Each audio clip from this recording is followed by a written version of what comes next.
twice people who were crushed, not to death, but very painfully. And last summer was our first summer that we had a 24-hour, we called it a permanent vigil on the plateau, where we had a site where we could overlook the extraction that was going on. Hello, my name is Stanley Heller. Welcome to The Struggle. The Struggle is shown on over 25 cable stations from Vermont to New York City, on the internet at thestruggle.org, our YouTube channel, Struggle Video Media. In recent weeks, we've been talking about the outrageous deaths of Palestinian workers who had been trying to get through Israeli checkpoints. We opened the program with portions of a recent phone interview I did with Ronny Perlman, a leader in Machsam Watch. Machsam is Hebrew for checkpoint. The group, which is made of all Israeli women, goes down to the checkpoints to observe and document what is going on. We talked about an Israeli TV segment about the Bethlehem checkpoint, and next we move on to the crushing death last December. The person who was killed was at the al-Sisi checkpoint, and he was actually the second person crushed at that checkpoint in 2014. How is that possible? I mean, what are those checkpoints like? well, the thing is that all the workers have to enter Israel at a certain time. The checkpoints are not designed in a way that should really give adequate service to the clients, who are people who have permits and are entitled to enter Israel for work. But they are very crowded, and people have to squeeze through very narrow gangways to get to the checking points. And if there is some upheaval because things are happening too slowly, then people are. I've seen in my visits to the checkpoints, I have seen once or twice people who were crushed, not to death, but very painfully, and older people who just come to the checkpoint when they see that there is a long line, they just leave because they are afraid to be crushed. Yeah. Have you been to that particular checkpoint, al-Sisi? A long time ago, yes, I have.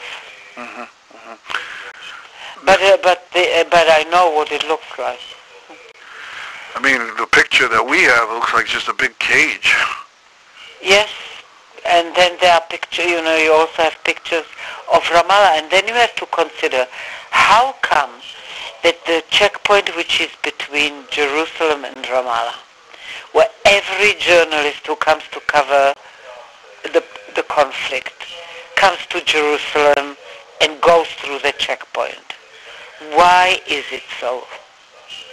Because it could so easily happen that for 3 hours in the morning, instead of 3 checking booths, there would be 10, right? And then after 10 o'clock, it could be an empty checkpoint, because all of this happens between 4 a.m. and about 8 a.m. I asked her if the mission of Checkpoint Watch was to make the checkpoints more humane. She said it was not.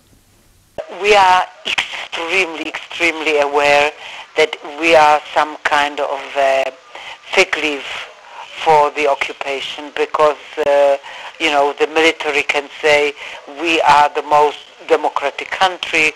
Look at peace activists whom we tolerate at the checkpoints and all of that, right? So that we are concerned with the conditions at the checkpoints, and we do complain, and we do bring up issues either about getting about the whole administrative process of getting a work permit or about the physical conditions at the checkpoints. But we, our logo says women against occupation and for human rights. If we are against occupation, we are against checkpoints. Hear the full interview on our podcast station or our YouTube channel. We have an ongoing campaign to highlight the terrible treatment Palestinian workers get at these checkpoints. We want to encourage viewers to take action, and if they're in unions, to get their labor unions to show some solidarity for these Palestinian workers. Go to our website. We have links and information to help you get involved.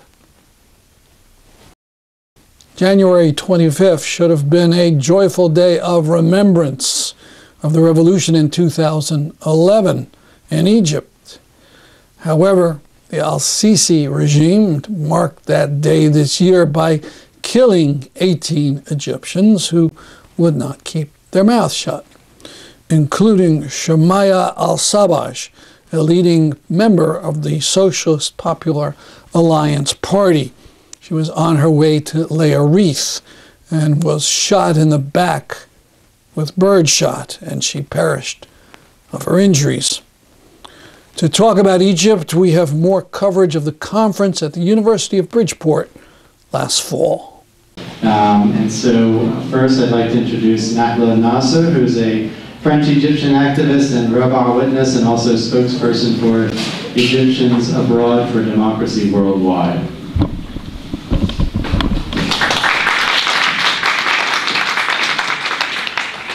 Hello everyone. Assalamu alaikum wa rahmatullahi wa barakatuh. First of all, thank you all for coming today. This is really an honor to be here and speak among all these highly distinguished guests. Just a brief introduction. My name is Nakla Nasser. I'm French-Egyptian. I recently graduated from engineering with an MBA. I went to Rabaa, so I'm an eyewitness from Rabaa. And as Omar explained earlier, Rabaa changed me completely, and that would be an understatement as to how Rabaa changed me for the better. The people I met in Rabaa are the most beautiful people I've ever met in my entire life, and I think Omar gave a pretty good idea of the type of people we've met in Rabaa and how it has changed us, as how it has made us more mature as human beings and have allowed us to care more about human rights. Because, as he said as well, before Rabaa, I was not really the caring person, political, nothing to do with human rights. So I'm very grateful to have been there. So today, usually I speak about my experience in Rabaa, but today I would like to speak more about the violations against students in universities, because I think it's a subject that's not really, exposed in the media as much as the Rabaa massacre was, or humans are experiencing daily violations inside university campuses. So I want you guys to just sort of imagine we're sitting inside a university right now with freedom of speech, speaking our minds. Imagine if there were security forces that just bombarded this room, took all the women, raped them, assaulted them, detained a bunch of students just because they opposed a military regime, just because their own friends and family have been killed in Rabaa, in the Manassa, in the Republican Guard. They just simply opposed a regime, and the students the student institutions are now being politicized completely. So that fearless courage instilled within the youth of Egypt is a great threat to this current repressive, tyrannical regime. There are severe violations of the academic freedom of university faculty and students in Egypt over the course of the past year, including the expulsion of at least 275 students without due process on grounds of defaming the president. I mean, if people were sent to prison here on grounds of defaming the president, I think more than half of the population would be in jail right now. They were not summoned to any disciplinary hearing and were not presented with any violence of the charges against them. Security forces are currently stationed in universities and use excessive forces against peaceful protesters. The lack of accountability gives them the green light to carry on brutalizing students on university grounds, which include rape of women protesters in the hands of the police. 2 female students were sexually assaulted in Astute University by security forces, and the testimony goes as follows. After attacking a student's protest and dispersing it, a member of the administrative security next to the Faculty of Sciences cafeteria attacked a female student with a baton and kept beating her until she fell on the floor. And when she stood up, he sexually assaulted her by grabbing and touching sensitive parts of her body. And this case goes on a little bit further, but I don't have much time to explain more about it. So rape and sexual harassment, assault on student protesters in universities has become a phenomenon in Egyptian society as a result of the absence of punishment. There is no doubt that the youth have succeeded in unraveling that barrier of fear and will continue to combat tyranny and human rights violations. The youth have this energy and positivity that can be driving force for a better existence. All it takes are small steps before the tide of wisdom takes hold. So please join me for a moment of silence in solidarity with those students who are risking their lives and education for the sake of a free and fair Egypt. Show your support by raising this photo for a quick picture to show our solidarity with the students in Egypt. This will be, someone's going to take a picture.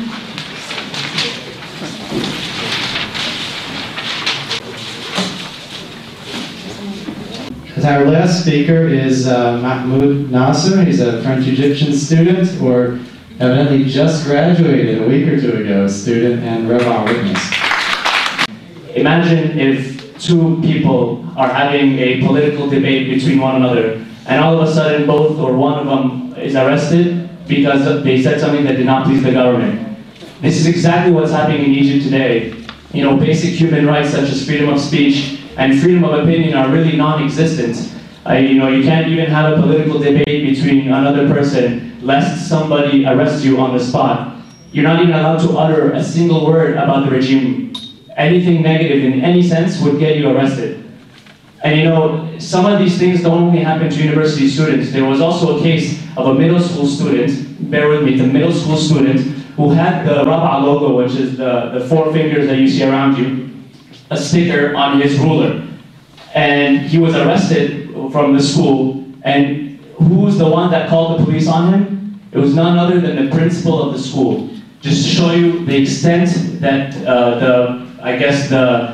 the people who are helping the regime go to, that the principal of the actual school called the police to arrest the middle school kid. Now this is a middle school kid, so an early teens, if not 12 or 11 years old. Again, these are just some stories of what students have to go through every day in Egypt. We've heard many stories such as Omar in the previous panel or Abdullah in this one. But to give you a sense of what's happening every day, this is what's happening. So just as a quick conclusion, once again, we cannot even begin to think, to imagine if these sort of things would happen in our countries. You know, as French Egyptian, I have the liberty of experiencing democracy in my country, and I can't imagine if something not only would happen to me once or twice, but on a daily basis where I'm not allowed to express my political views or any views for that matter. And this is why we will not stop fighting against this military coup and against this coup regime until all those responsible are brought to justice and until this military coup and the coup regime fall, which I'm sure, and I hope many of you do, will as well. Thank you.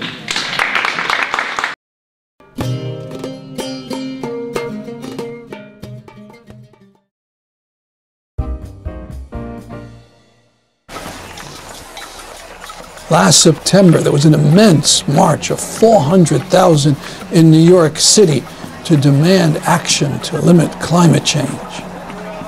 In January, 350.org sponsored a forum at Central Connecticut State University called After the People's Climate March. One of the speakers was Terry Eickel. I'm the Executive Director for the Interreligious Eco-Justice Network. We are an interfaith environmental organization. We work with religious communities on environmental issues like climate change, toxin exposure, and environmental justice. And we do so because every faith tradition talks about the importance of taking care of the planet, of protecting people who are poor and marginalized and oppressed, and the responsibility of us to be stewards. And so it's incredibly inspiring. People say to me, like, you work with a religious community? What's that like? You spend your whole day praying? But it's just an amazing, inspiring group of people that come at this from their own faith tradition and willing to really work together and understand what is amazing and beautiful about the tradition and work to protect the planet, which is really the only thing that we really all share in common. So I'm going to talk briefly about a couple of the different programs we're doing to help our groups, our specific religious communities, work together, and then how we can sort of branch that out into the state. And the first is one that Jeremy Brecker talked about, which is the Connecticut Roundtable on Climate and Jobs, for which we are the fiscal sponsor. And it's been so amazing to work with the steering committee and the other members within Roundtable to see these groups come together. And Jeremy, and we started in June 2012, and we're able to build really solid relationships so that now John Humphreys, who is sitting there in the striped sweater, who's the convener of the Roundtable, thanks, John, we've decided to work on this CLMP rate hike proposal for the fixed charge. And so it's been, the building of these relationships has created this synergy where now we have this incredibly strong network of environmental, religious, and labor unions that are coming together to really call for this justice. But it's not just about the CLMP fixed charge. It's about the Global Warming Solution Act. It's about building a broader discussion about climate justice and climate action in the state. And so one of the programs that we are launching is called Green Congregations. And Green Congregations is actually a UCC, United Church of Christ program, where there are like 3 tiered levels of greenness that a congregation can achieve. And the UCC church offered it to IREGN on an interfaith basis so that we could help these congregations become greener. And they have to meet like 12 out of 18 steps, and then they get to be level 1 green. And the beauty of this is it gives congregations something tangible to work towards. It engages their pastor and their leadership committee in talking about the importance of climate change, environmental stewardship, environmental justice within the halls of their building. And that's important because these people get together every single week. I did a brief interview with Terry Eickel after the forum. Terry, you've been working on climate and environmental issues with religious people for a while, and now, very recently, the Pope announced he's going to do an encyclical about climate. So what do you think about that? We're very excited about the Pope's upcoming encyclical on the climate. With 1.2 billion Catholics in the world, this is due to be a game changer. It will likely upset people, but really I think it's going to be extremely motivational. Catholics take the words and the encyclicals of the Pope very seriously, and also when encyclicals are handed down, those things are unchangeable. Other popes cannot undo them. So for him to write something so important and so profound on climate change and our faith-based call to respond to it, I think is going to be have a huge impact on the climate justice movement, especially within the religious world. Is there an idea of what he might say? I believe he's going to say that climate change is one of the moral crises, if not the moral crisis of our time, and that Catholics are called by God and by Jesus Christ and the Holy Ghost to respond to it aggressively, and that if we don't, we are in danger of literally our mortal souls. I mean, that is, of course, just my opinion, but I think he's going to speak extremely strongly and use very specific theological terms for responding to climate change.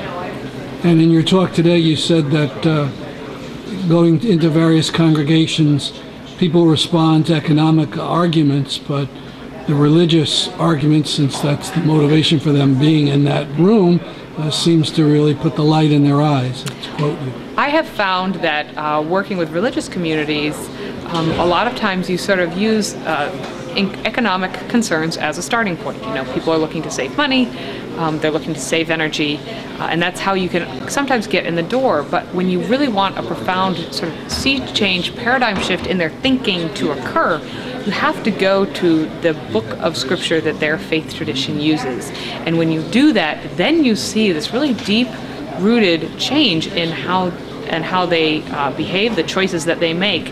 And so religious communities, to a certain extent, require a little bit more work, because you have to go to individual communities and talk to them individually and talk to them in a deep way, an authentic way, about their faith tradition and what that has to say about environmental stewardship, about climate change, about justice. But once you get them, you have them for good, because you have convinced them, you have taught them that this is a key part of their faith tradition. And so I believe that we need to be responding to climate change and toxin exposure and species loss and these great environmental disasters the same way we respond as a faith community to hunger and poverty and war. Thank you very much. Is that good? Another speaker, Camila Apaza Mamani, has been involved in activism in a whole host of issues that brought her from the tar sands in Utah to the East Coast and Occupy Sandy. Hey, Camila, you've been doing a lot of different kind of work on climate and environmental justice. And could you talk a bit about some of your experiences? Yeah, so currently one of the main things that I'm working on right now is anti-extraction of the tar sands, which is happening in southern Utah. And it's the first tar sand mine that is actually being built and they're extracting now in the U.S. So right now I'm focusing on that while also trying to connect the things that are happening right now with Black Lives Matter, the Black Power Liberation Movement, and the Indigenous Liberation Movement, and trying to tie it back into the world and climate and environmental justice. What are they actually doing in Utah? What are we doing? No, not you, but what are the companies trying to do? So tar sands extraction is basically a rapage of the land, where they then, it's kind of like fracking, where they then put in these chemicals in the water that break up these little rocks and get the crude oil out of it.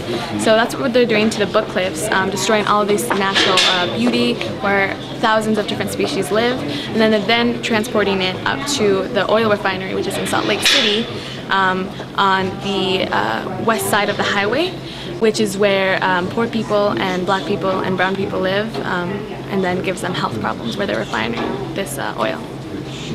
So that's interesting, because I think people think that's tar sands, oh, that's just Canada, yeah. But it actually has already started here in the U.S. Yeah. So this campaign has been actively going on for 4 years, about 4 years.